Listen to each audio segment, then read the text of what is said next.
오늘 말씀은 사무엘상 우리 전체 말씀 중에서 손에 꼽히는 그 중요한 사건이 기록되어져 있는 말씀입니다. 상당히 중요한 말씀이고요. 오늘 이 말씀은 사실 주일 본예배에서 설교를 해도 전혀 손색이 없을 정도의 아주 중요한 그런 내용들이 담겨져 있습니다. 사실은 저는 대학생 때부터 이 구절의 말씀을, 이 본문 말씀을 잘 알고 있었는데 제 기억에 단 한 번도 이 구절을 설교를 해봤던 기억은 없는 것 같습니다. 제가 오늘 말씀을 이렇게 준비하면서 개인적으로 상당히 이렇게 참 마음속에 그런 어떤 흥분과 또 어떤 그런 들뜸을 가지고 설레임을 가지고 말씀을 준비했는데 여러분들이 목사가 말씀을 준비하면서 가진 그런 어떤 설레임과 들뜸, 흥분 이런 어떤 감정을 함께 공유할 수 있길 바라고 그런 가운데에서 여러분들이 주님 음성을 들을 수 있기를 바랍니다. 네. 오늘 본문 말씀은 미스바 영적 대부흥이라고 하는 본문 말씀으로 같이 우리가 말씀을 묵상하겠습니다. 여러분 하나님께서 때마다 시마다 참 큰 부흥들을 주실 때가 있습니다. 부흥 그러면 영어 이제 성경으로 적어놓은 글귀를 보면은 리바이벌이라고 적어놨습니다. 그러니까 과거로 돌아가는 겁니다. 그런데 그 과거로 돌아가는 것이 어떤 과거인가 하면 내가 생각할 때 제일 좋았던 때로 돌아가는 것이 아니라 하나님과 내가 가장 이상적인 모습이었을 때로 돌아가는 것을 말하는 것입니다.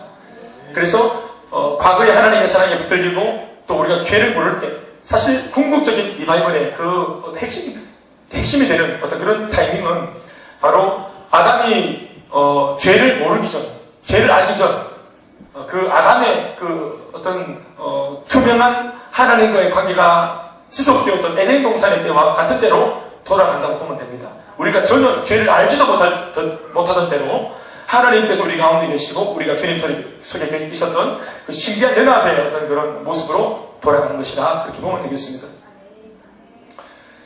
그런데 사람이 하나님을 떠나 범죄하고 타락하고 그래서 이제 사탄에게 노예가 살아가고 있는 그런 인생사, 소위 인류 역사가 진행되는 과정 속에서 하나님 아버지의 그 우리와의 투명한 관계가 있었던 그런 영적 대부흥의 시기가 때마다 시마다 한 번의 오차 없이 계속 지속되었던 적은 거의 단 한 번도 없고요. 간헐적으로 하나님께서 우리 인생들을 얼마나 사랑하시는지에 대해서 한 번씩 이렇게 보여주셨던 그런 어떤 기사들이 있습니다. 우리가 그런 것들을 뭐라 말하냐면은 바로 영적 대부흥의 시기 혹은 영적 대각성의 시기 그렇게 표현, The Great Awakening 이렇게 표현합니다. 그래서 우리가 영적으로 완전히 각성하고 죄를 멀리하면서 하나님의 임재 속에 가장 깊이 빠져들어갔던 바로 그때를 우리가 부흥의 시기 혹은 대각성의 시기 이렇게 표현하는데 그것이 계속되면 좋지만 사실은 우리 인생을 살아갈 때에 죄 많은 인생이기 때문에 이따금씩 하나님께서 특별한 은혜를 베풀어 주실 때 그런 은혜를 경험을 합니다. 개인도, 가정도, 가문도, 교회도, 민족도 하나님께서 특별한 은혜를 주실 때 그런 경험들이 있다 하는 것을 믿으시기 바랍니다. 그러나 왜 하나님이 간헐적인 경험들을 주시는가 하는 것은 바로 어떤 의도냐 하면 우리가 생각하라고 주님의 은혜와 은사들을 기억하고 우리의 삶의 현장에서 어젯밤과 같은 뜨끈뜨끈한 어떤 그런 하나님과의 살가운 어떤 그런 만남이 잘 느껴지지 않아도 관계없이 내 직장, 내 가정, 내 삶의 현장에서 지난 주일날 함께 하셨던 그 놀랍고 위대하고 광대하신 하나님의 임재를 기억하고 비록 그때의 그 모습의 하나님은 내 삶 가운데 함께하지 않지만 여전히 지금도 나와 함께한다는 사실을 우리가 믿음으로 고백하고 이 삶을 잘 살아내라. 그런 의미가 있다고 보면 됩니다. 영적 대부흥의 어떤 기사들을 우리가 많이 읽을 수 있겠지만 오늘 특별히 우리가 미스바에 있었던 이스라엘 백성들의 영적 대부흥의 경험들을 놓고 우리 한 5가지 정도로 묵상을 하려고 합니다. 영적 대부흥의 시기를 들여다보면 공통되는 공통분모가 있는데 그것을 한 5가지 정도로 우리가 말을 할 수 있습니다. 이름하여 영적 대부흥의 5가지 전초단계 할 수 있습니다. 이 5가지의 영적 부흥의 어떤 그 흔적들과 징후들을 우리가 살피면서 이렇게 말씀을 보고 우리 개인과 우리의 가정과 우리 교회에도 이러한 하나님의 은혜의 징후가 나타날 수 있기를 간절히 고대하는 마음으로 우리가 기도할 것이니 여러분들이 그러한 마음으로 말씀을 전해 들으시기 바랍니다. 그 첫 번째 흔적이 뭐냐 하는 것입니다. 첫 번째는 원색적인 하나님의 말씀을 선포하는 하나님의 말씀의 종, 하나님의 말씀의 지도자가 언제나 그 자리에 있었다 하는 것입니다. 다시요. 원색적인 하나님의 말씀을 선포하는 지도자가 언제나 있었다 하는 것입니다. 오늘 본문에도 여지없이 이 흔적이 나타나 있습니다. 3절 말씀입니다. 우리 말씀들을 같이 함께 읽겠습니다. 시작. 사무엘이 이스라엘 온 족속에게 말하기를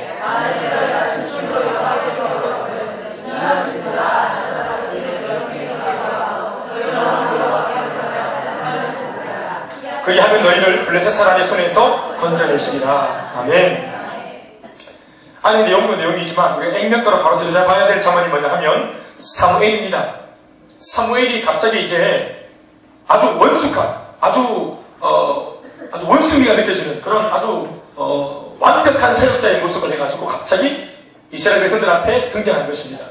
20여 년 전에 엘리 제사장이 제사장과 혹은 선지자의 역할을 함께하면서 제대로 된 직무를 감당하지 못해서 나라 전체가 총체적인 위기에 맞았던 때를 기억한다면 엘리 제사장 이후로 처음으로 영적 지도자가 나타나고 있는 것입니다. 사무엘이 이스라엘 온 족속에게 말하여 이르되, 사무엘이 하는 말은 사무엘 개인적으로 인간적으로 하는 말이 아니라 하나님이 당신이 세운 선지자에게 백성들에게 이 말을 좀 전해줘라 하면서 하나님의 말씀을 담아주신 것입니다.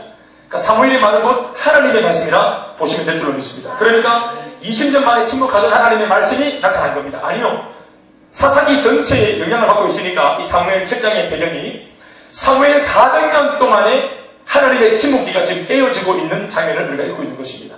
드디어 하나님이 하나님의 종을 통해서 말씀하기 시작하고 있는 것입니다.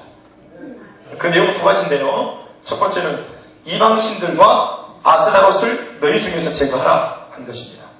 그리고 두 번째는 너희 마음을 여호와께로 향하여 그만을 섬기라 한 이 두 가지 내용입니다. 이방신들과 아스타롯이라고 하는 것은 우상을 말하는 것입니다. 여러분 다 아시겠지만 우상의 이름입니다.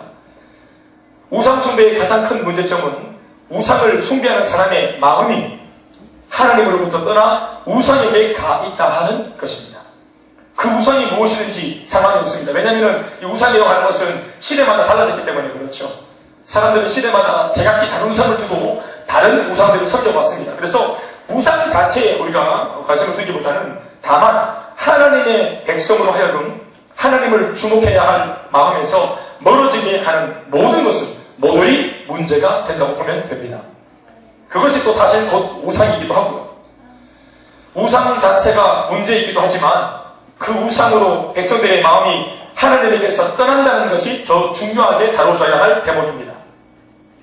심지어 이 우상이라는 것을 통해 사탄이 노리는 노림수 역시도 하나님의 백성들의 마음을 훔치는 데 있습니다.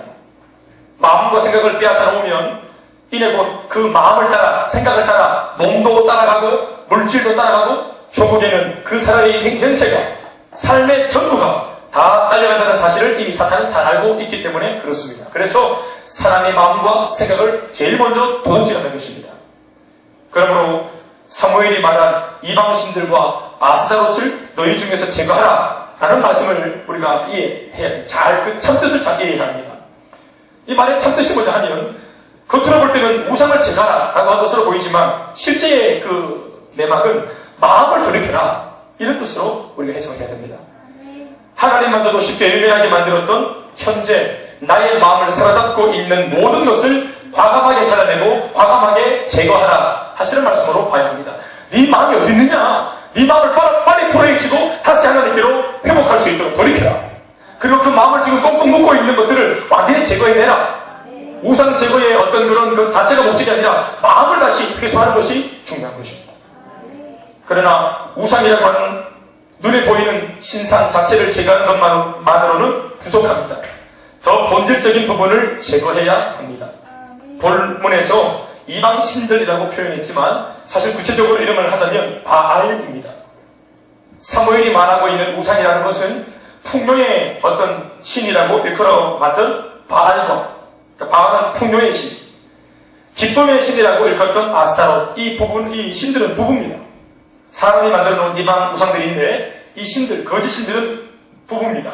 하늘의 신, 풍요의 신 바알. 그러니까 하늘에서 비를 내려줘야 땅이 기름적으로 잘 되니까 바알이 잘 돌보아줘야 이제 비가 내리고 때마다 시마다 이제 개들이 잘 이렇게 기후 조절이 되어져가지고 농사가 잘 되어지고 그래서 우리에게 풍요를 준다. 잘 먹고 잘 사게 해준다. 그래서 풍요의 신인 바알. 그리고 이 땅의 신이고 또 이 땅에서 어떤 먹거리 문제를 해결되는 것이 아니라 인생을 엔조이할 수 있도록 도와주는, 말초 신경을 자극해서 인생을 아주 정욕적으로 엔조이하게 만들어주는 신이 그 여신이죠. 아스타로. 이 부부신을 그대로 생겼습니다. 그러니까 사무엘이 오늘 지적하고 있는 신들은 이 부부신, 이 거짓된 우상 바알과 아스타롯을 말하는 것입니다. 이것을 우리가 살고 있는 오늘의 현대적인 가치관으로 굳이 표현하자면 바알이 의미하는 것은 비즈니스의 번영이라고 말할 수 있습니다.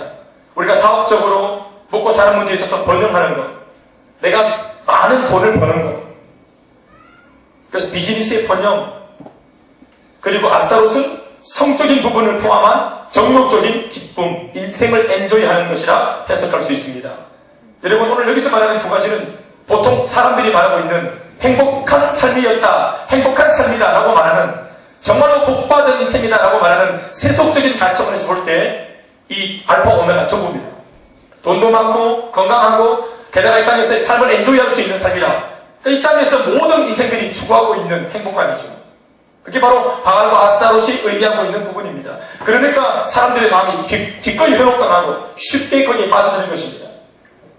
이 두 가지는 고대 시대나 현대 시대 할 것 없이 인간의 마음을 사로잡기에 충분한 조건과 매력을 다 갖추고 있다고 볼 수 있습니다. 미국 교회에 영적 리더 중에 한 사람으로 리처드 포스트라는 현직 목사님 계십니다. 이 목사님이 쓴 책 중에서 기도라고 하는 아주 유명한 책도 있고요. 그리고 또 한 가지 유명한 책은 돈, 섹스, 권력이라고 하는 책이 있습니다. 현대인들의 최대 관심사이자 동시에 현대인들의 삶을 가장 강력한 파멸로 이끌어 재기 불가능하게 만드는 치명적인 요소가 바로 돈, 섹스, 권력이라고 본 것입니다. 세상 사람들은 말할 것도 없고 심지어 교회나 교회를 다니는 교인들이나 우리가 요즘에는 특별히 아니다라고 말할 수 없는 목회자들마저도 이 세 가지 앞에 맥을 못 추는 것이 사실입니다.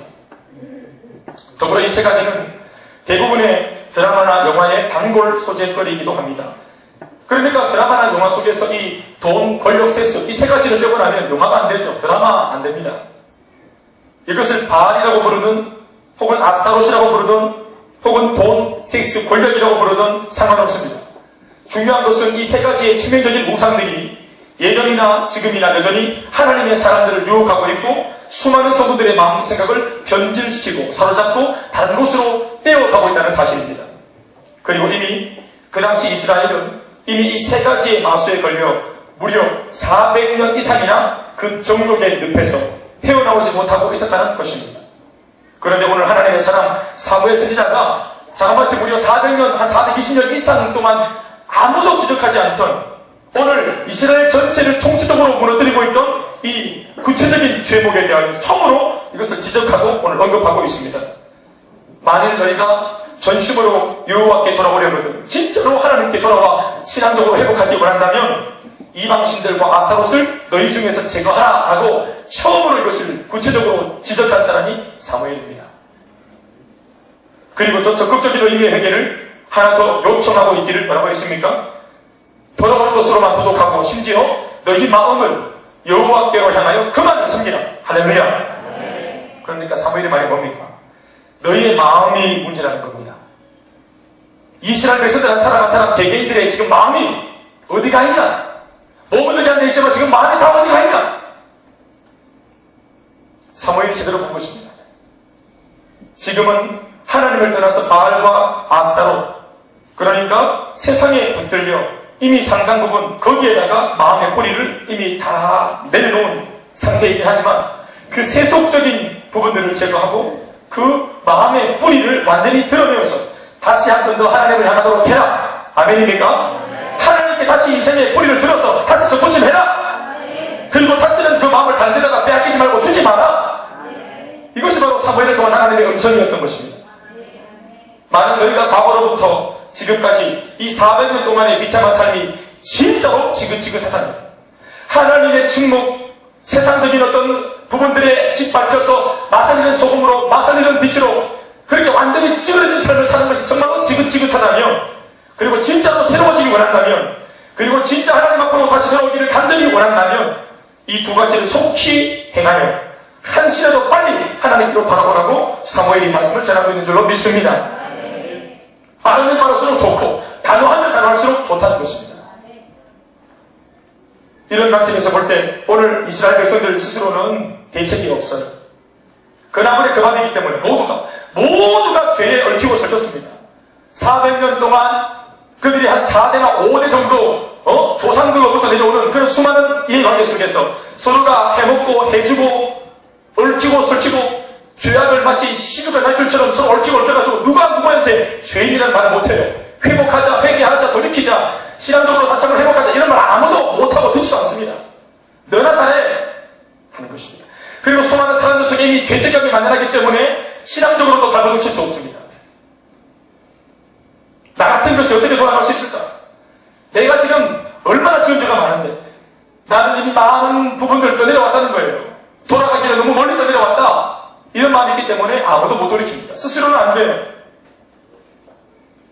그들은 아무런 대책도 없고 아무런 대안이 없습니다. 그런데 이런 그들 앞에 하나님의 말씀을 전하고 있는 오늘 하나님의 사람 사무엘이라고 하는 리더가 존재한다는 것 자체가 이미 감사의 제목인 줄로 믿습니다. 내가 아무런 힘이 없을 때, 초점이 없을 때, 인생을 결단하지 못할 때 나를 향해서 누군가가 전화를 하고 중보기도를 하고 내 손을 잡아 끌고 그렇게 싫다고 몸부림을 쳐도 뿌리쳐도 나를 이끌고 욕을 얻으면서까지 내 인생에 굳이 들어와서 나를 이끌어 주님께로 인도하는 리더가 있다는 사실은 우리에게 복인 줄로 믿습니다.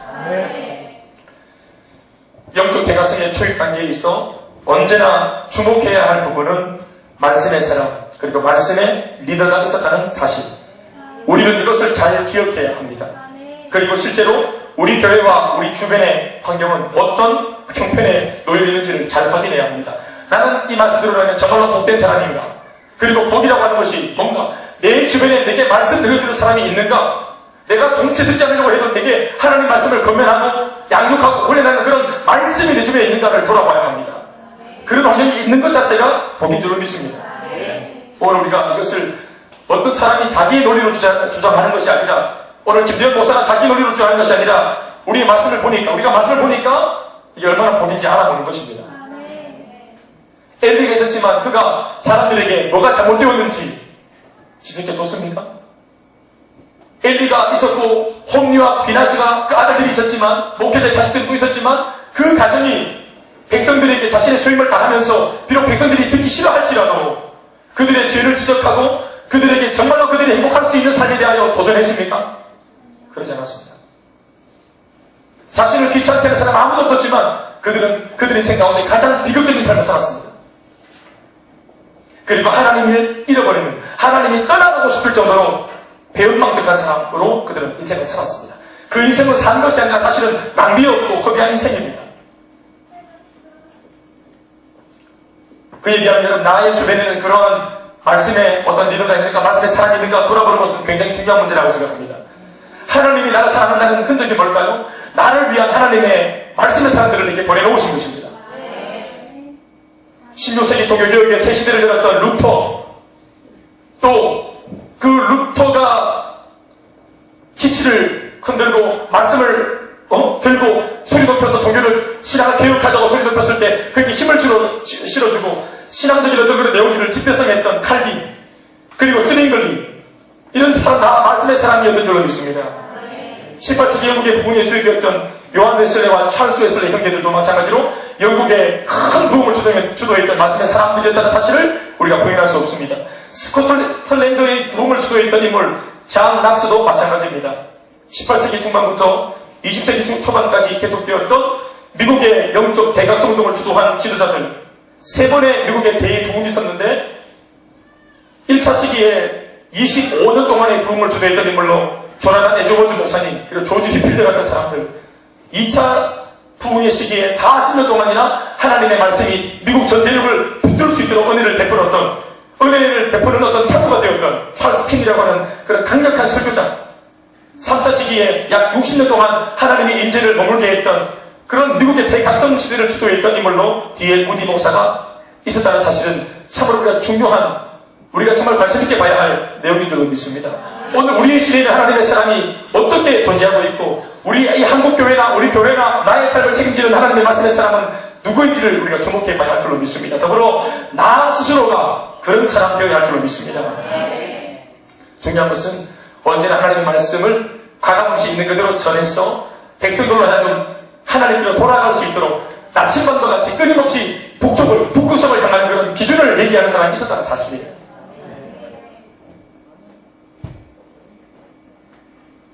이것이 영적 대부흥의 시대에 공통점으로 있었던 중요한 하나의 어떤 그런 징후입니다. 말씀에 사랑이 있었다. 두 번째는 개개인의 철저한 회개와 각성이 이루어졌다는 것입니다. 하나님께서 사람을 통해서 말씀을 전파하면 아무도 그 말씀을 무시하거나 외면하지 못한 채 하나님의 말씀에 능력이 압도되어서 철저하게 도매급식의 회개가 아니라 교회 그룹의 회개가 아니라 개개인들 각 사람 개개인들이 하나님의 말씀이 완전히 들리고 깨트려져서 회개하고 각성하고 삶을 바꾸었다는 것입니다. 우리 4절의 말씀을 다 같이 읽어보시겠습니다. 4절 시작. 이에 사무엘이 제거해라, 하나님을 섬겨라, 이렇게 딱 두 마디를 딱 던졌더니 400여 년 만에 백성들이 400여 년 만에 듣는 하나님의 말씀, 그것도 400년 만에 듣는 하나님의 첫 구절의 말씀이 복받아라, 사업이 번창해라, 인생을 엔조이해라, 앞으로 잘 될 거다, 이런 영의 말씀이 아니고 자신들이 지금 현재 강하게 붙들고 있는 모든 어떤 우상들과 자신들이 뭔가 의미 부여하고 있는 내용들에 대해서 손을 놔라라고, 뭔가 포기하라고 주시는 말씀 앞에 놀라운 것은 그들이 얼마나 깨끗하게 클리어하게 반응하는지를 봐야 합니다. 이에 이스라엘 자손이 바알과 아스타롯을 바로 제거하고 여호와만 섬기는 겁니다. 제가 한번 섬기라고 했더니 예, 제가 한번 섬기겠습니다. 바로 그 경륜입니다. 이 말씀을 들었다 보면 마치 이스라엘 백성들이 기다렸다는 듯이 자신의 삶을 돌이키고 있다는 것을 우리가 알 수 있습니다. 얼마나 단호한 결정하고, 이 말씀을 들었다 보면 그들이 돌이키는 과정을 통해서 무슨 말씀을 듣고 난 이후에 쉼표가 없습니다. 말씀을 딱 들은 이후에 생각해 보겠습니다. 이런 쉼표가 없어요. 기도 한번 해볼게요. 이런 쉼표가 없어요. 사무엘의 제안을 들은 이후에 질문이 없습니다. 퀘스천만큼 없어요. 반신반의 이런 거 없습니다. 돌이킨 것은 분명 굉장히 많은 다수의 이스라엘 자손들 전부입니다. 그들은 무리들인데도 불구하고 한 구절의 말씀 앞에서 마치 한 사람이 행동하듯이 움직였습니다. 회의하거나 토론하지 않았습니다. 내가 안 하던 행동을 갑자기 하면 내 친구가 뭐라고 할까?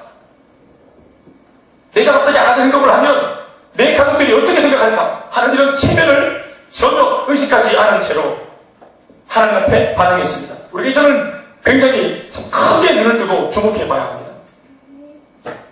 말씀 앞에서 우리 역시도 이렇게 반응해야 될 줄로 믿습니다. 생각해 보겠습니다. 뭐 고민해 보겠습니다. 이런 거 아닌 것입니다. 하나님 말씀이 딱 선포되어지면 바로 아멘으로 화답하고 바로 즉각적으로 움직여내는 것입니다. 이 한 구절에 담긴 동사는 그들의 단호한 행동 속에 담겨있는 동사는 단 두 가지입니다. 제거하고 섬기니라. 따라합시다. 제거하고 섬기니라. 한 번 더 시작. 여러분 보십시오. 이것이 사실은 굉장한 변화지만 어떤 면에서 보면 그렇게 굉장한 것도 없어요. 겨우 두 가지 행동입니다. 20가지도 아니고 200가지도 아니에요. 자신의 인생을 불행해 한 늪에서 끌어내어 행복한 반석 위에 두는 인생을 널찍시키게 만들었던 그 단호한 결정이 두 가지는 족한 것입니다. 이제까지 고집했던 내 삶을 버리고요, 하나님을 나의 인생의 주인으로 모시겠다는 이 결정 두 가지가 인생 전부를 바꾸는 것입니다. 겨우 이 두 가지 결단이 없어서 말을 바꾸면 겨우 이 두 가지의 행동과 결단이 없어가지고 지난 400년 동안의 삶을 낭비했고 헛송 세월을 보냈다는 것이 어떤 면에서는 얼마나 억울하게 느껴질 수도 있다 하는 것입니다. 얼마나 억울할지 몰라. 그것도 대단한 것도 아니에요. 어디 뭐 신학교 가가지고 신학을 더 배우고 오는 것도 아니에요. 모두가 목사가 될 필요도 없어요. 성경을 뭐 행동하는 것도 아니에요. 헌금을 내라는 것도 아니에요. 그저 내 마음이 이때까지 계속 무사하다는 생각으로 아니라는 태도로 하나님이 나 하나쯤 기억하겠어? 하나님이 나 하나쯤 죄 준다고 뭐 특별히 내 이름 숫자를 눈여겨보시겠어? 나를 알겠어?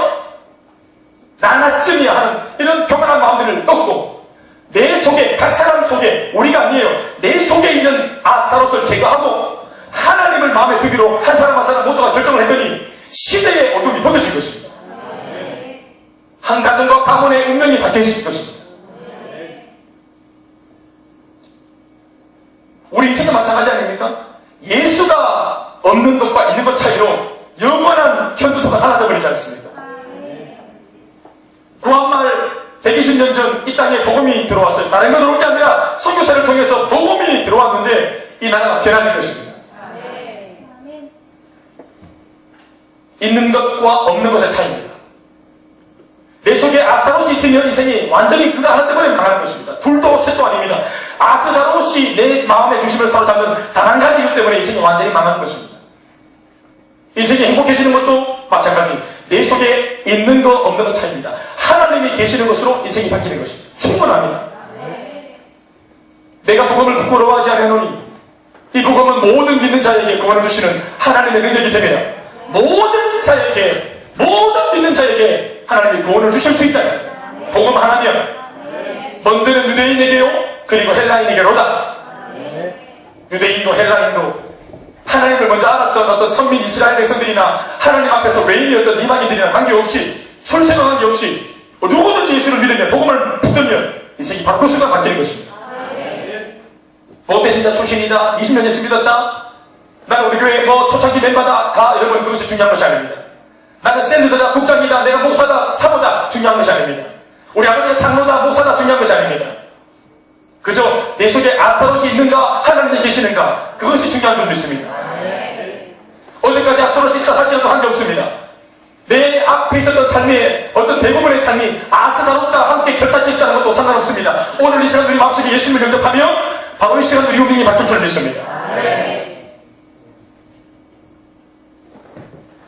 그러나 그럼에도 불구하고 이 부분에서 우리가 알아야 할 중요한 교훈 한 가지가 있습니다. 그것은 제거하고 섬김이라 라는 이 부분을 행했다고 해서 마치 기계적으로 생각 없이 저런만 탁탁 올리면 기계가 저절로 웅 하고 돌아가듯이 그들이 이렇게 행동했기 때문에 제거하고 섬깁니다. 이렇게 행동을 했기 때문에 저절로 혹은 기계적으로 은혜가 회복되었다는 섣부른 생각은 절대로 하면 안 돼요. 우상을 제거하고 하나님을 섬기기로 한 것은 참으로 잘하는 것입니다. 그러나 이 두 가지의 행동 자체를 의미 있게 하신 것은 오히려 전적인 하나님의 은혜인 것을 절대로 간과해서는 안 됩니다. 내가 이렇게 했기 때문에 하나님의 은혜를 주셨다. 아닙니다, 여러분. 내가 행동한 신앙적으로 결단을 한 것 배경 속에서도 하나님께서 은혜로 이미 그 회개를 받으려고 마음을 열고 계셨기 때문에 회개가 회개되고 각성이 각성된 줄로 믿습니다.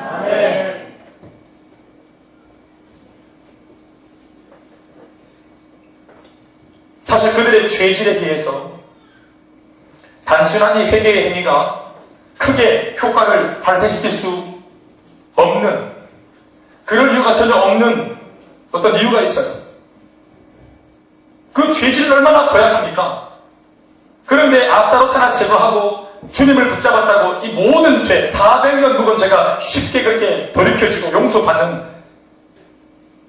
이런 것 말이죠. 사실은 이걸 안 받아줘도 무방해요, 하나님 입장에서는. 그리고 하나님 입장에서는 그 회개라는 것이 특별히 큰 의미가 없다고 봐도 우리는 할 말이 없습니다, 사실은. 그러나 이미 그들을 용서하시려고 하나님께서 작정을 하셨기 때문에 회개와 그들의 각성과 몸부림이 의미가 있어진 것입니다. 그러니 우리는 주님의 은혜의 해에 하나님께서 마음을 열고 계시고 용서하려고 작정을 하고 계시는 바로 그 순간에 속히 하나님께 돌아가야 합니다. 회개만 하면 되지 하는 이런 인간적인 아주 기계적인 생각으로 조금 더 죄짓다가 조금 더 내가 세상적으로 살다가 내가 원하는 데에 돌이키지, 여러분 그것이 그 사람의 인생을 망하게 만드는 겁니다. 회개를 회개되게 하는 것도 주님의 은혜입니다. 하나님께서 받고자 하는 의지를 갖고 계실 때 그때가 우리가 돌아가야 할 때인 것입니다. 용서와 회복이라고 하는 열쇠는 회개하는 나한테 있는 것이 아니라 내가 언제든지 마음만 먹으면 하나님께로 돌아갈 수 있다. 열쇠를 내가 쥐고 있는 것 마냥 용서, 회복, 내가 회개하면 언제든지 내가 절벽될 수 있다. 아니에요, 여러분. 용서, 회개, 회복이라고 하는 그 열쇠는요, 내가 아니라 회개를 받아주시는 하나님께 있다는 사실을 한순간도 잊어서는 안 됩니다. 그러니 그분이 문을 열고 계실 때 우리는 돌아가야 합니다. 그분이 말씀을 통해 내 마음에 찔림을 주시는 바로 그때가, 그리고 말씀을 통해서 바로 네가 돌아와야 된다고 말씀하시면서 내 이름 숫자에 감동을 주실 바로 그때가 질문이나 쉼표 없이 곧장 달려가서 드려야 될 때인 줄로 믿습니다. 이것을 믿습니까? 오늘 밤에는 우리가 그러한 회개와 몸부림과 하나님께서 우리를 받고자 하는 이때인 줄 알고 오늘 밤에 이것을 결단할 수 있길 바랍니다. 교회사에 기록된 영적 대각성 시대의 풍경을 읽어보면 성령에 붙들린 하나님의 사람들이 말씀을 선포하면 얼마나 강력한 회개가 일어났던지 단순한 마음의 회개와 입술에 머무는 각성을 넘어서서 실제의 그들의 삶에까지 그 영향력이 미쳤다고 전합니다. 실제로 하나님이 기뻐하지 않으셨던 직장을 그만둬버리는 사람들이 은혜를 받고 난 뒤에, 회심하고 난 뒤에 하나님이 기뻐하지 않는 직장을 그만둬버리는 일이 부지기수였고요. 술집 주인이 회심해서 술집 문을 닫아버리고 다음날 술을 먹으러 사람들이 갔더니 그 문 앞에 이렇게 쪽지가 붙어있기를 이 집은 다시 이제 문을 안 열고 이제 장사를 한다고. 왜냐하면 하면서 적어놓은 것이 이 집 주인 어젯밤에 회심했음 이렇게 적어놓은 것입니다. 사창가에서 몸을 팔던 여인들이 회개하고 집으로 다 돌아갔습니다. 그러니까 이런 구체적인 역사가 삶 속에서의 변화가 일어났던 것입니다. 언제나 그랬습니다. 언제나. 18세기 윌리엄 윌버포스라고 하는 사람이 있습니다. 영국 하원 의원으로서 하나님의 말씀 앞에서 회심한 이후에 노예 매매법 폐지 운동을 일으켰고 많은 반대와 거센 저항에도 불구하고 하나님께서 마음에 감동 주시는 대로 그것을 끝까지 쟁투하고 끝까지 본인이 노력하면서 싸워내어 마침내 하나님께서 원하시는 일들을 이루어내었던 사람인 줄로 믿습니다. 찬송가 405장, 우리가 잘 아는 찬양이죠. 구찬송가 405장인데 Amazing Grace, 나 같은 죄인 살리신 이라고 하는 찬송시를 만들어 작곡을 한 존 뉴턴이라고 하는 사람은 하나님을 만나기 전까지는 이교도였고 탕자였고 그리고 노예 상인이었습니다. 사람을 사람으로 보지 않는 짐승으로 보는, 상품으로 보는 아주 대벌지 못한 사람이었습니다. 그렇게 살면서 그는 엄청난 죄를 지었습니다. 그러나 그가 하나님 앞에 회심한 이후에 이전의 모든 삶을 청산하고 한평생 하나님의 은혜에 붙들리고 주님의 사랑을 전하는 사람이 되었다는 사실은 우리가 정말로 잘 주목해봐야 할 줄로 믿습니다. 영적 대가성의 진정한 열매 중에 하나는 말씀 앞에 선 개개인들이 철저한 회개와 더불어 실제로 삶의 방향을 바꾸는 진정한 각성의 삶이 뒤따랐다 하는 점입니다. 마음을 바꾸어야 하는 것은 물론 삶이 바뀌어야 할 줄로 믿습니다. 삶이 바뀌기 전까지는 아직 아무것도 바뀐 것이 아닙니다, 여러분. 오늘 이곳에서 마음을 바꾸기를 결단했다면 그 결단이 삶으로 나오는 직접 가정생활과 직장생활과 사회생활 안에서 삶이 바뀌면서 회개가 회개되고 각성이 각성되는 것입니다. 이것이 두 번째 징후고요. 계속해서 들어보는 우리 대각성 대붕시대에 있었던 놀라운 그런 공통부모와 징후. 세 번째는 하나님을 집중하는 예배와 예배적인 삶이 실행되었다는 것입니다. 하나님을 집중하는 예배. 그러니까 그 전까지는 하나님을 껍데기만 가지고 예배했다는 것입니다. 그건 예배가 아닌 것이죠. 왜냐하면 하나님께서 원하시는 것은 예배가 아니라 정작 요한복음 4장 23절에도 말씀하고 있기를 하나님께서 찾고 계시는 것은 예배가 아니라 뭐예요? 예배자입니다. 예배자. 사람이에요. 그 예배를 드리는 사람을 원하시는 거예요. 주님이. 그 사람을 찾고 계시는 것입니다. 그러니까 삶을 엉망진창이면서 내 할 거리만 하면 되지 하는 그런 죽은 예배 드린다 해서 하나님께서 나의 그 껍데기뿐인 예배 앞에 주님께서 반응하지 않는 것은 당연한 거예요. 그리고 공적인 예배 말고도 일상의 삶 전체가 예배적인 삶을 살아내는 것입니다. 이것이 세 번째 대붕식이 있었던 강력한 변화의 흔적들입니다. 5절과 6절의 말씀을 같이 읽어봅시다. 사무엘이 한 목소리로 시작.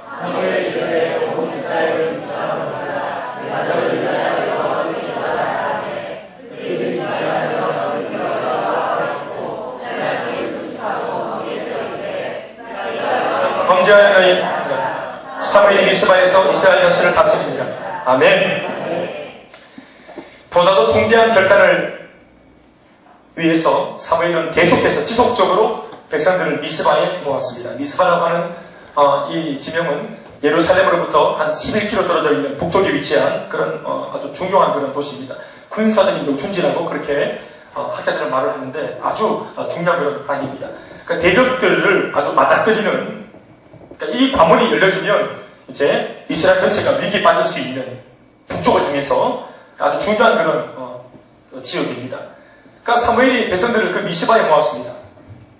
아마 블레셋을 다시 한 번 더 치고 나가려고 분위기 좋을 때 군사력을 증가시키고 뭔가 그들에게 사기를 붙여놓아가지고 빼앗겼던 땅을 다시 찾자, 분위기 좋을 때 하자, 이렇게 하려고 하는 어떤 군사적인 행동인 것처럼 보일 수 있습니다. 그러나 사무엘의 본심은 달랐습니다. 앞선 두 가지만 하더라도 사실은 이스라엘 그만하면 충분할 것 같은데 사무엘의 생각과 하나님의 생각은 달랐습니다. 이 땅에 태어난 신생아가 여러분, 태어난 것만으로는 충분하지 않고 태어났다면 뭐 해야 되죠? 자라야 되고 성장해야 되고 또 속으로도 성숙해야 합니다. 이것이 오히려 더 태어나는 것보다 더 큰 과제요, 숙제입니다. 만약 이 부분이 안 된다면 장애가 있는 것이니까 말이죠. 돌아온 것만으로는 충분하지 않다고 보는 것이 하나님의 생각이고 사무엘의 생각입니다. 400년 만에 모든 죄를 청산하고 주님께 돌아왔다. 그것만으로는 부족하다는 것입니다. 그리고 이것이 인생이라는 것을 하나님은 잘 알고 계십니다. 다시 돌아갈 위험이 얼마든지 있기 때문입니다. 인생은 늘 그래왔기 때문이죠. 그래서 이들을 더 깊은 성숙의 단계로 끌어올리시려고 오늘 미스바에 불러 모으셨습니다. 군사적인 행동이 아니라 신앙적인 행동입니다. 그곳에서 그들이 한 것은 원시 예배 행위와 그리고 금식이었습니다. 오히려 그들이 만약 군사적인 목적으로 모였다면 거기서 총검수를 단련해야 되고 무장해야 되고 오히려 금식이 아니라 밥을 든든하게 먹고 싸울 태세를 준비해야 됩니다. 그런데 오히려 그들은 전쟁과 오히려 무관해 보이는 예배를 드렸고 그리고 자신들이 어떤 그런 힘을 빼버리는 금식 행위를 했습니다. 물을 길어 여호와 앞에 부었다 라고 했는데 이것은 하나의 예배 행위인데요. 일전에 그 이스라엘 백성들의 그 자신들의 조상들이 모세를 따라 홍해바다를 건너서 이제 출애굽해가지고 광야에 들어섰을 때 그 광야 여정길 속에서 그들이 물이 없어 얼마나 힘들어했습니까?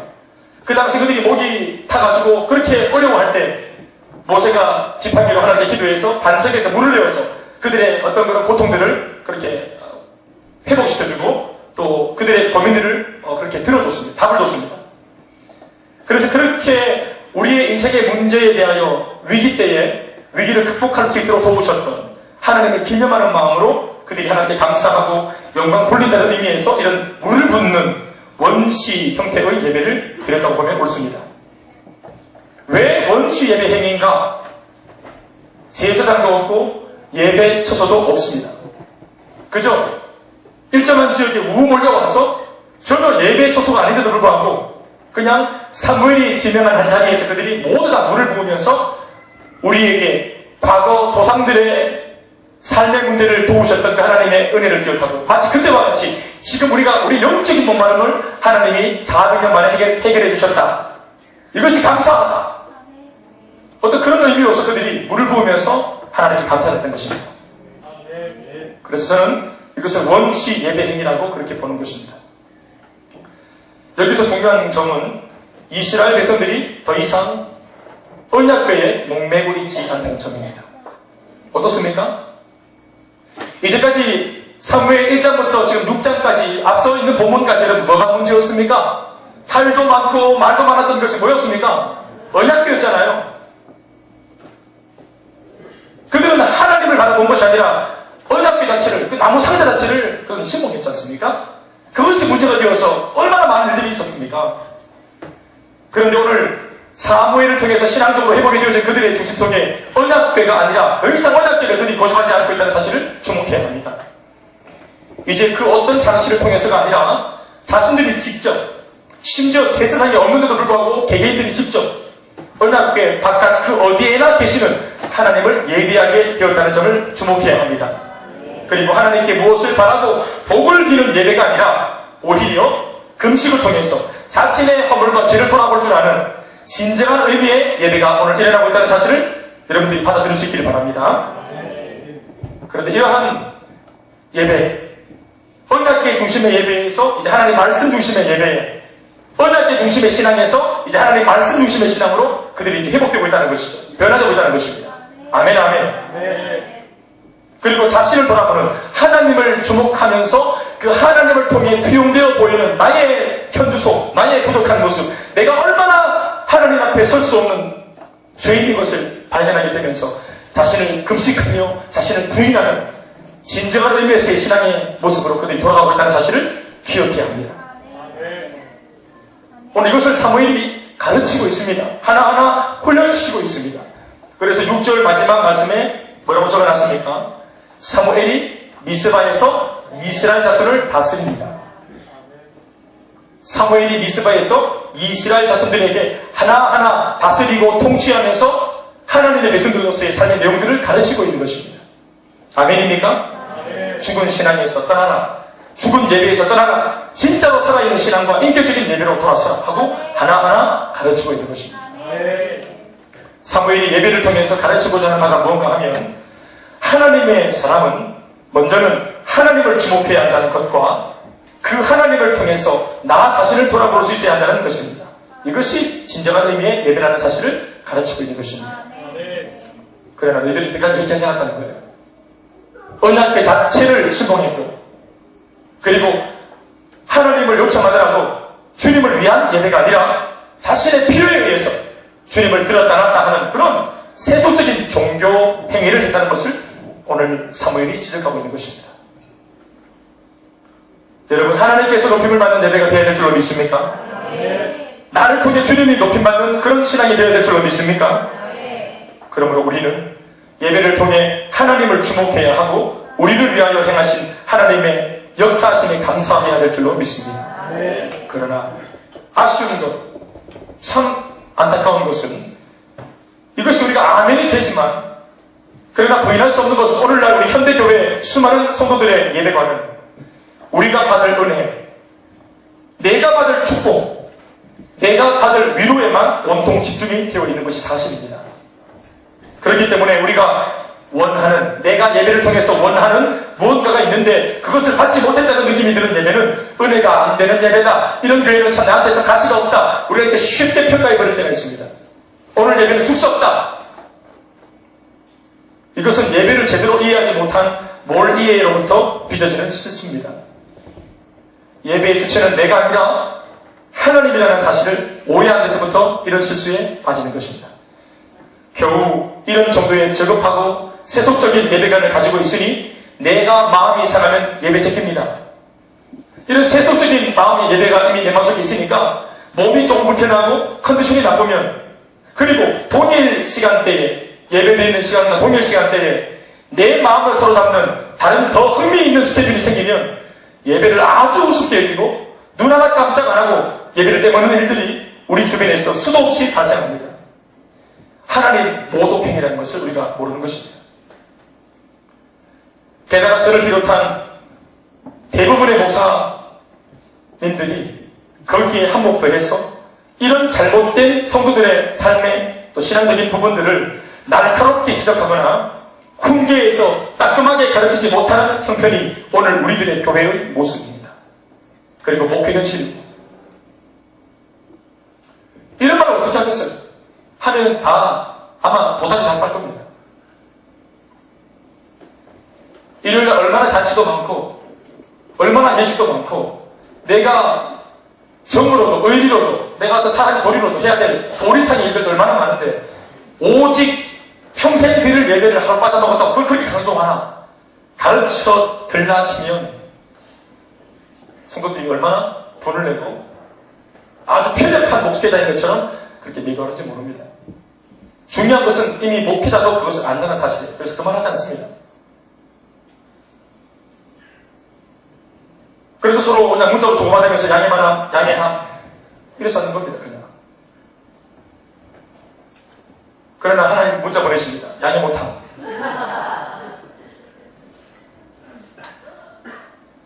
그러나 우리가 읽고 있는 오늘 이 본문 사무엘의 시대는 달랐습니다. 미스바로 모이라 하면은 백성들이 군소리 없이 모였습니다.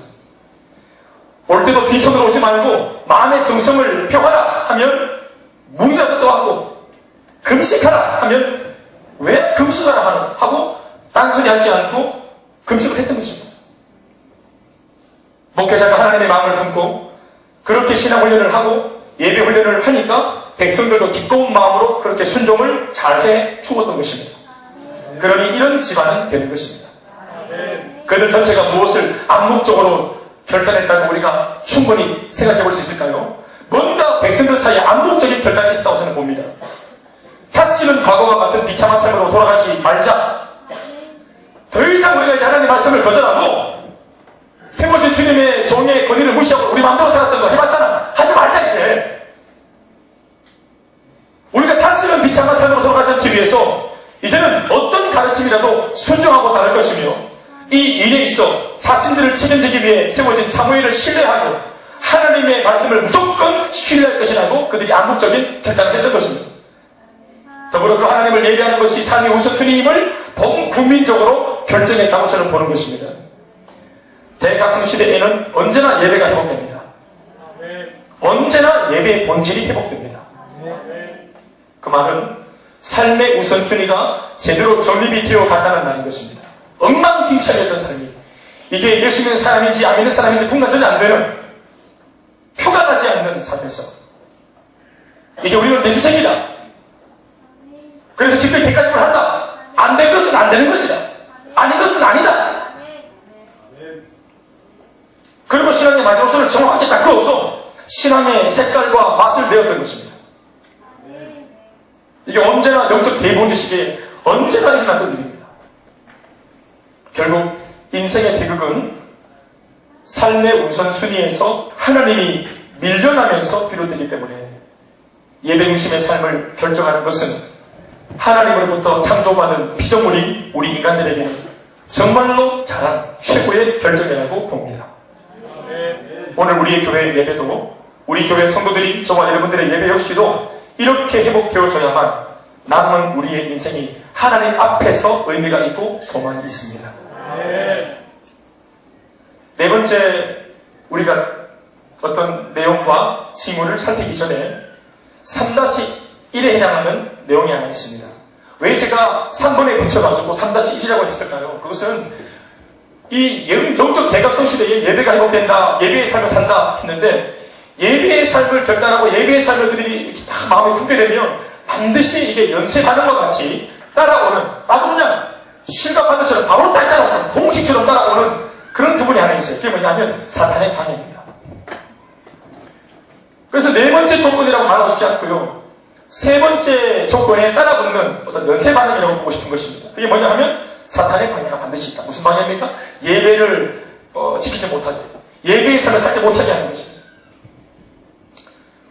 우리가 오늘 그 내용을 읽어보겠습니다. 7절 말씀을 같이 읽어봅시다. 이스라엘 자손이 시작.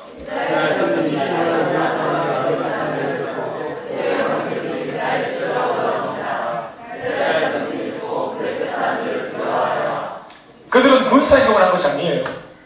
그런데 그들이 움직이고 있다, 대규모로 움직이고 있다라고 하는 정보를 드러낸 이 블레셋 사람들은 군사적인 도발로 간주하고 전쟁을 하려고 하는구나. 그렇게 두 번이나 전쟁에 패하고 비록 20년이 지났기로서는 정신 못 차리고 또 세 번째 저들이 우리를 또 넘보고 있구나. 우리가 일전에 언약기 때문에 좀 손해를 받기로서는 아주 우리를 우습게 보고 있어. 그런 마음 때문에 블레셋 사람들이 벌떼처럼 일어납니다. 아주 반응반응한 것입니다. 그래서 그들이 신앙적인 결단을 하고 신앙적인 제스처를 하고 오히려 블레셋이 아니라 내가 문제라면서 자신을 돌아보고 자신을 지금 회개하고 있고, 그들이 싸우고 있는 적은, 지금 현재 이스라엘 백성들이 싸우고 있는 적은 블레셋이 아니고 자기 자신입니다. 그렇지 않습니까? 좀채 하나님 말씀 앞에 순종하지 않는, 되먹지 않은 내 자신과 지금 아주 몸부림을 치면서, 그러니까 이 싸움이 얼마나 몸부림을 쳐야 됐든지 금지까지 하면서 공급기를 다 끊고 몸부림을 치면서 나 자신을 죽여버리기 위해서 그렇게 지금 처절한 전쟁을 하고 있었습니다. 영적인 몸부림이었어요. 그런데 이것이 블레셋 눈에는 이게 다른 눈으로 보이는 것입니다. 그러나 블레셋이 오해를 했던 말았던 그 배후에는 사탄이 오늘 이스라엘 백성들이 뭔가 신앙적인 무브먼트를 하려고 하는 것을 방해하기 위해서 오해하게 하면서 블레셋 백성들을 일으키는 것입니다. 아내가 원래도 참 힘들어했고 뭔가 가정생활, 부부생활에 뭔가 어려움을 느끼고 힘들어했습니다. 다른 종교 때문이 아니라 원래 가만히 살아가는 이런 어떤 일상에서도 지금 현재 남편과 살아가고 가족 속에 가족들과 함께 살아가는 삶이 안 기쁘다고 말하는 가운데 있었습니다. 그래서 남편도 언제나 내 아내가 행복해지기를 바랬습니다. 좀 밝아지기를.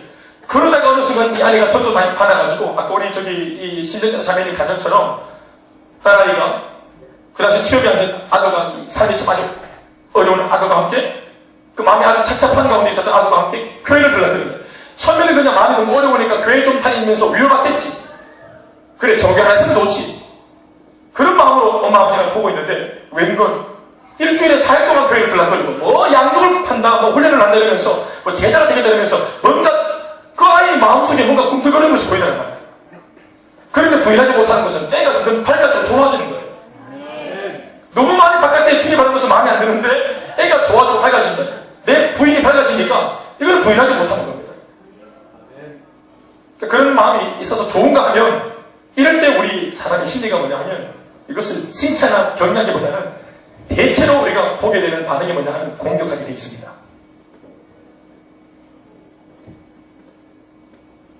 이러한 것은 우리가 예를 다 들지 않아도 얼마든지 우리가 일상에서 경험하고 있는 것입니다. 여러분 그 배후에 반드시 블레셋의 문제가 아니라 사탄의 방해가 있다는 사실을 우리가 봐야 합니다. 예배의 결단, 삶의 결단, 어떤 돌이킴의 결단, 변화되는 삶을 추구하는 그런 사람들이 지속되지 못하도록 으름장을 놓고 공격하고 두렵게 만드는 그런 가해를 합니다. 사탄이 합니다. 사탄이 하되 블레셋을 통해서 한 것처럼 사람을 동원해서 합니다. 그래서 이스라엘 자손들이 모였다 함을 듣고 블레셋 방백들이 이스라엘을 치러 전쟁을 하기 위해서 올라왔던 것입니다. 그러니까 이스라엘 자손들이 이 사실을 알고 블레셋 사람들을 얼마나 두려워했는지 몰라요. 사탄이 방해하니까 사실은 두려웠어요. 움찔했어요. 박해하니까 겁이 나고 핍박을 하니까 두려움이 생기지. 인간이니까 당연히 아무리 성령 충만해도 두려운 것은 두려운 것입니다. 그런데 여러분 네 번째로 우리가 봐야 될 조건 속에 여기에 대한 답이 있습니다. 사실은 이 다음 구절을 읽는 것이 저는 참으로 기대가 되기보다는 두려운 마음으로 내려가게 돼요. 왜냐하면 이스라엘 백성들이 지금까지 보였던 것은 뭡니까? 단회적인 변화는 보였지만 언제나 위기가 닥치면 그들은 전부 이제까지 과거를 돌아보면 하나님을 포기했어요.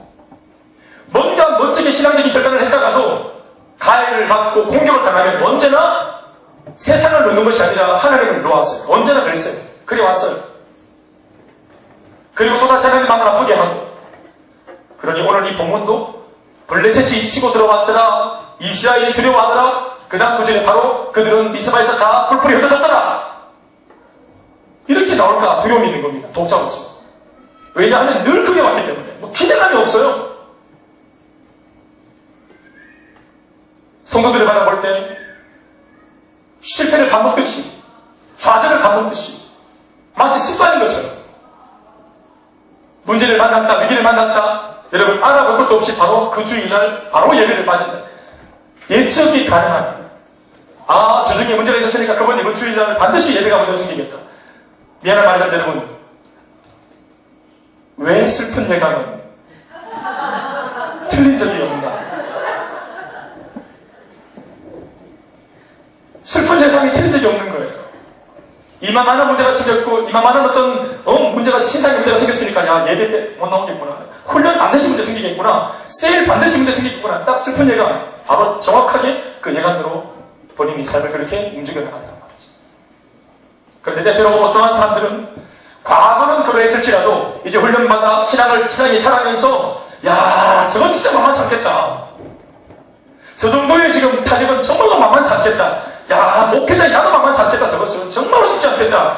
마귀가 정말 제대로 걸었네. 저 멘트 없수다 싶은 이런 위기를 딱 만났는데도 야 예배가 어김없고 셀모이 어김없고 달려가는 비전조선 어김없는 사람이 있잖아. 여러분 사실은 인간적인 말로 제가 오늘 처음 말씀드리지만 정말 100% 미안한 말이지만 기대를 못했습니다. 뭔가 반드시 하자가 있고 더 나아가 내가 신방도 가야 되겠다 이런 생각을 했는데 딱 뚜껑을 열어보니까 상처가 가득한데 얼굴을 웃고 있는 거예요. 그러면서 온몸이 만신창이가 된 채로 수렁에서 그 지름탕에서 빠져나와서 이스라엘 그 산자의 땅에 우뚝 서 있는 그런 모습. 신방을 갔는데 오히려 자기가 나를 위로합니다. 목사님 아무 이상 없습니다. 목사님 위로합니다. 깜짝 놀라십시오. 비전전설 이상 없습니다. 야, 완전 정말 이게 사도행전이 아니고 뭐겠어요? 그게 예수를 얼마 믿지 않은 우리 초신자들의 이 연조가 짧은 신앙 안에 이런 것들이 일어나고 있다는 것은 정말 우리가 정말 감동적인 이야기인 것 같아요. 전 여러분 기독교에 다녀봤지 않습니까? 어떤 사람들은 미안한 말이지만 시험이 오기를 기다리는 분도 계십니다.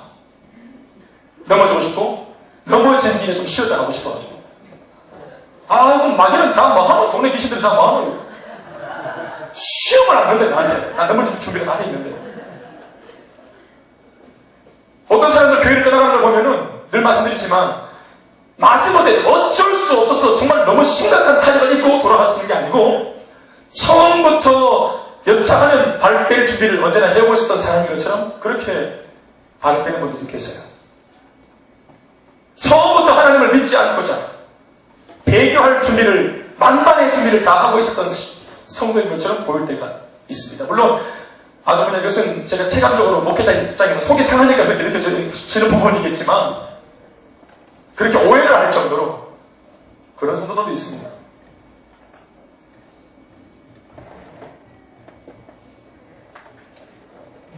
마귀의 반향이 있었습니다. 그런데 그 다음 절에 나오는 내용들이 뭔지 보십시오. 8절 말씀 한 구절에 우리로 하여금 안도하게 만드는 말씀들이 적혀 있습니다. 시작.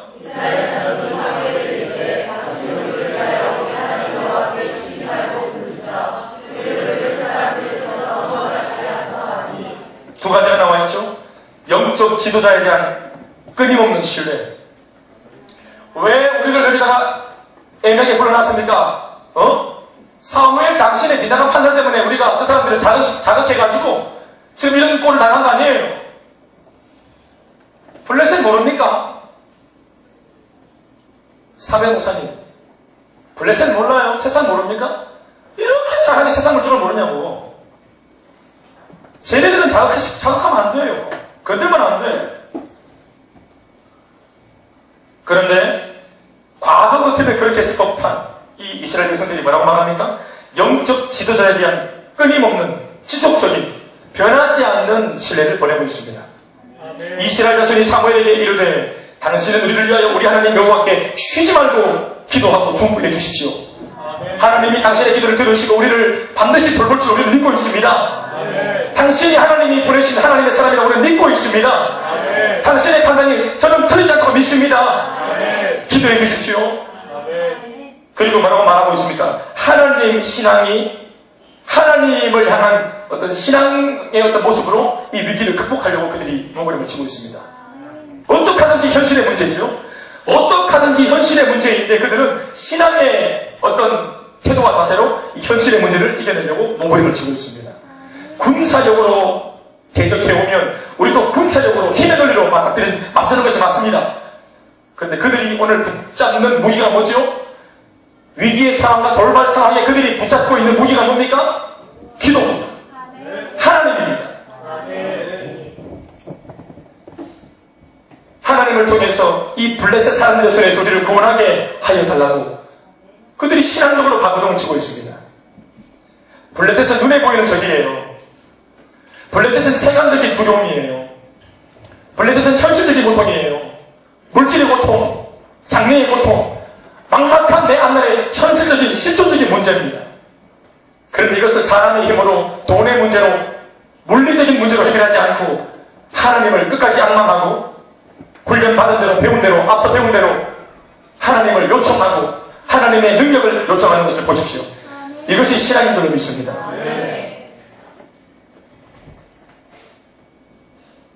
힘을 언제 내는 것입니까? 왜 그렇게 많이 훈련받았습니까? 훈련의 목적이 뭡니까? 힘이 필요할 때 힘을 내는 것입니다. 너무 큰 위기를 만나 좀체 힘이 나지 않을 때 바로 그때 힘을 내야 하는 것입니다. 힘이 필요 없는 그런 어떤 그런 태평한 시절에 힘을 발휘할 일이 뭐가 있어요? 위기가 찾아올 때 힘을 내야죠. 가족이 있잖아요. 가정적으로 뭔가 위기를 만났을 때, 경제의 위기, 부도의 위기, 문제를 만났을 때 가정이 흩어지는 것이 아니라 가정이 위기를 만났을 때 진짜 가족이라면 그때 서로 힘을 모으고 위기를 가족들이 한때 힘을 모아서 돌파해야 되는 것이 진짜 가족 아니겠습니까? 교회가 뭐가 교회예요? 좋은 시절 누구든지 하나님이 아멘할 수 있어요. 그러나 교회가 어떤 일에 문제를 만나고 타격을 입었을 때 진짜 교회 공동체, 진짜 가족 식구들은 바로 그 순간에 더 교회의 모임으로 힘쓰고 기도하고 목사를 위시하여 함께 모여 함께 하나가 되어지는 그런 공동체가 건강한 공동체인 것입니다. 지금 블레셋이 찾아왔습니다. 위기가 왔습니다. 그럴 때 그들이 더 하나님을 중심으로 사모하는 중심으로 더 힘차게 모이고 있지 않습니까? 이게 건강하다는 것입니다. 오합지졸은 반드시 흩어집니다. 믿음이 언제 필요한 것입니까? 믿겨지지 않을 때 믿음이 필요한 거예요. 그래서 평소에 우리가 믿음을 다해야 하는 것입니다. 도무지 현실에서 믿겨지지 않는, 믿고 싶지 않는 그 순간에 이 믿음을 써먹기 위해서. 훈련 왜 받았습니까? 훈련을 통해서 장착한 하나님의 복음과 말씀의 능력과 신앙적인 에너지를 써먹을 때가 반드시 올 것이기 때문에, 위기가 올 것이기 때문에 그 위기의 순간을 훈련받은 이 말씀의 능력으로 뛰어넘으라고 앞서 사전 조치로 우리가 훈련을 받은 것입니다. 그러니까 그들이 블레셋을 만났을 때 앞서 자신들이 장착해놓은 신앙의 무기, 하나님 배운 대로 위기를 만날수록 하나님을 찾아라. 혼란날에 나를 부르라. 내가 너를 건지리니 네가 나를 영화롭게 하리로다. 내 입을 넓게 열라. 내가 채우리라. 구하라. 찾으라. 두드리라. 네게 얻게 할 것이고 찾게 할 것이고 문을 열어줄 것이라. 말씀을 통해 그렇게 훈련받았던 하나님을 바라보고 위기 때, 정작 위기 때 하늘에 계신 그 하나님을 우리가 믿음을 고백하면서 하나님이 좀 경망스러운 표현이긴 하지만 하늘의 하나님을 우리의 신앙과 믿음으로 끌어내리는 것입니다. 일단 나의 실존적인 문제 속으로. 그래서 내가 싸우는 게 아니라 전쟁은 하나님께 속한 것이니 되는 것입니다. 할렐루야. 신앙은 신앙대로, 전쟁은 내가 싸우고 주님이 일어나면 앉아 계시라고 하고 귀하신 분이 어디 계시냐고 이렇게 앉아 계시라고 하고 그건 손님 대접을 하는 것입니다. 주님을 내 인생의 주인으로 고백하고 그분이 위기를 만난 나를 돌보기 위해 앞장서실 때 그것을 기뻐하고 주님을 요청하고 내 문제를 기도하는 여러분, 하나님이 우리 문제의 공범이 되십니다. 나만의 고독한 싸움이 되지 않으려면 주님을 우리의 문제 속으로 끌어내려야 합니다. 주님을 초청해야 합니다. 그래서 나의 문제, 나의 싸움이 주님의 문제가 되고 주님의 싸움이 되어야 합니다. 내 남편은 나의 남편이지만 하나님에게 아들입니다. 내 남편의 문제가 아니라 하나님 아들의 문제니까 내 남편을 위해서 기도하고 하나님께 올려드리면 나는 남편을 다룰 수 없지만 하나님께서 지으신 피조물이기 때문에 하나님이 내 남편을 다스리도록 만지도록 해야 될 줄 믿습니다. 이걸 위해서 우리가 기도하는 것입니다. 주님의 문제가 되게 해야 됩니다. 내 장래, 앞날, 불확실한 내 모든 두려움의 내용들을 다 주님께 맡겨서 주님께서 풀어가시도록 해야 됩니다. 그분이 눈높이 선생님이시고 그분이 빨간펜 선생님이시고 그분을 불러야 합니다. 다섯 번째이면서 마지막 말씀입니다. 대부분의 시기에 나타나는 강력한 징후가 뭔가 다섯 번째 마지막입니다. 이것은 이 말씀 구절이 좀 방대한데 거의 9절부터 마지막 절까지의 말씀인데요. 이런 강력한 신앙의 사람들, 또 신앙의 사람들이 모여있는 교회 공동체가 반드시 하나님께 돌아가고 마음을 돌이키고 주님께 죄를 자복하고 하나님께 붙들고 예배가 회복되어지고 교회의 본질이 회복되어지고 신앙 회복이 본질이 회복되어지면 반드시 이 거룩한 영향력은 눈에 보이는 듯 안 보이는 듯 반드시 그 교회가 위치한, 그 공동체가 위치한 지역과 사회로 확산되게 되어 있습니다. 따라합시다. 거룩한 영향력이 나와 교회로부터 크게 하시죠. 거룩한 영향력이 나와 교회로부터 지역과 사회로 확산 확산됩니다. 믿으십니까? 따라합시다. 신앙이 현실에 답할 수 있습니다. 현실적인 문제가 왔을 때 신앙을 딱 붙들었더니 신앙이 현실에 답합니다. 9절과 10절을 보십시오. 우리 한 목소리를 다 같이 읽겠습니다. 시작. 사무엘이 번제를 드릴 때, 아멘은 사무엘이 정모는 시작. 사무엘의 정모는 어린 양 하나를 가져다가 온전한 번제를 여호와께 드리고 이스라엘을 위하여 여호와께 부르짖음에 여호와께서 뭐 하시더라? 여호와께서 응답하신 줄 믿습니다. 하나님이 답하시는 겁니다. 신앙이 답하는 것입니다. 우리 현실의 문제에 주님이 답하셔야 합니다, 여러분. 우리는 답이 없어요. 주님을 불러 요청하고 하나님께서 응답하게 하셔야 됩니다. 그리고 사무엘이 10절 시작. 사무엘이 번제를 드릴 때, 자, 언제? 여러분, 번제가 뭐예요? 가죽, 소 잡고 가죽 벗기고 포 뜨고 내장 불태우고, 전쟁통에 지금 무슨 소를 그때 불러와가 소를 머리를 자르고 막 껍데기 벗기고 어느 세월이 지금 뭐 장난하는 것입니까? 일주촉발의 위기인데 지금 타이밍이 얼마나 중요한데 지금. 여러분, 권투가 뭐예요? 권투가 무슨 싸움입니까? 타이밍 싸움, 타이밍 싸움. 상대방보다 더 빠르게 빡! 잽을 날리고 어퍼컷을 날리고 타이밍을 뱉는 거죠. 얼마나 시간이 중요한데 그 시간에 천하 태평양의 목사님이 이거 목사님이니까 그냥 적한 같다. 응? 지금 나라가 위기 가운데 있는데 예배드리자고 막 부르신 곳에서 나는 예배하네. 기타 치고 앉아. 조금 전까지 바깥에서 막 피를 질질 흘려 왔는데 목사는 태평스럽게 막 기타나 치고 앉아가 막 노래나 부르고 막 당신은 사람밖에 태어났다 했었고 막 사람 받기 위해 태어났는데 왜 실제 사람은 그 모양 그 꼴이냐. 우리는 할 말도 많은데 세상 물정 모르는 목사는 사람 받기 위해 태어났으니까 그렇게 안 하고 그냥 그런 줄 알고 계시라고 자꾸 얘기하고 막 질문 안 받고 뭐 설교는 질문하는 게 아니니까 지만 말하고 번제 드리고 껍데기 벗기고 불 태우고 생활에 나다 지금 내 집어도 지금 통 쏘고 막 해야 되는데 껍데기 벗기고 쏘는 건 또 잘 안 죽었다 못도 아무튼 내리쳐도 못간 잘하고 막 도망다니고 차고 오고 복잡한 일들이 안심 등심 드러내고 막 복잡하고 주먹살 떼내고 막. 사무엘이 번제를 드릴 때 블레셋 사람들이 뭐였냐? 블레셋 사람 한가하게 예배 드리고 있을 바로 그 동시간대에 블레셋 사람들은 정작 이스라엘과 싸우려고 가까이 접근하고 있었습니다. 그런데 그날에 시작.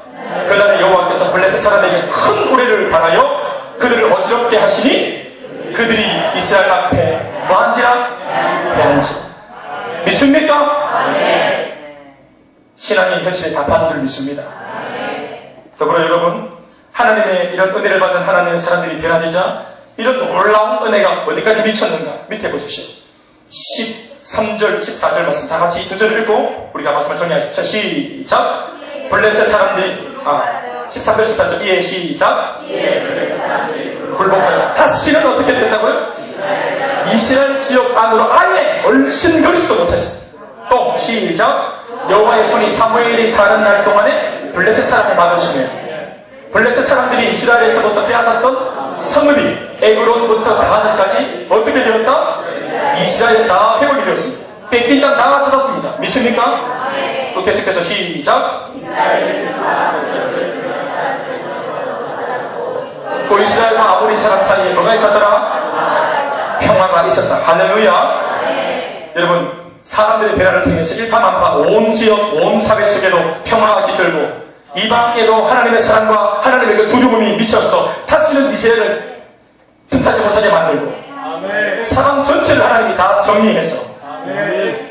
교회 하나가 변화되고 지역의 복음만 되고 민족의 복음만 되어지고 오히려 열방들이 그 사람이 하나님의 사람인 줄 알아먹고 오히려 열방이 그 나라가 하나님의 나라인 줄 알아먹게 되는 놀라운 축복이 일어날 줄 믿습니다. 아멘. 연세 반응입니다. 최초의 변화되어야 할 첫사람, 최초 결단자, 최초로 영적으로 가슴해야 될 최초 영적 각성자, 바로 나 자신입니다. 나 자신이 변화되고 회복되었으니 모두가 연세 반응을 통해서 함께 결단하고 모두가 다 살아나는 그림을 보았습니다.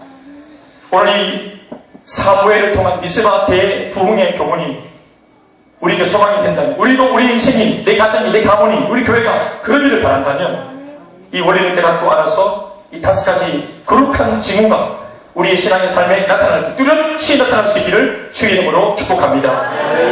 아멘입니까?